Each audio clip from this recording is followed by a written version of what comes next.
मुहर्रम उल हराम में क़याम अमन के लिए महकमा दाखिला सिंध ने सूबे भर में दफ़ा 144 नाफिज कर दी है। आपको अपडेट कर रहे हैं। मुहर्रम उल हराम में क़याम अमन के लिए महकमा दाखिला सिंध ने सूबे भर में दफ़ा 144 नाफिज कर दी है। सिंध भर में 9 और 10 मुहर्रम उल हराम को मोटरसाइकिल की डबल सवारी पर पाबंदी आयद होगी। महकमा दाखिला सिंध ने मुहर्रम उल हराम में सूबे भर में दफ़ा 144 नाफिज कर दी है। मज़ीद जानते हैं डॉन न्यूज़ के नुमाइंदे खावर हुसैन से। जी खावर, अपडेट कीजिएगा।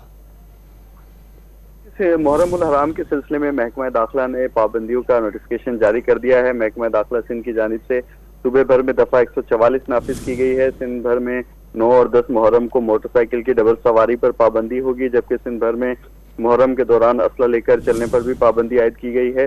कानून नाफिज करने वाले इदारों और एहलकारों के अलावा किसी को भी असला लेकर चलने की इजाजत नहीं होगी। मजालिस और इमाम बरगाहों के अलावा 5 अफराद से ज्यादा इकट्ठे खड़े होने की इजाजत नहीं होगी। होटल्स और अवामी मकाम पर VCR और फिल्मों की नुमाइश पर भी पाबंदी होगी। जी, बहुत शुक्रिया खावर हुसैन अपडेट करने के लिए।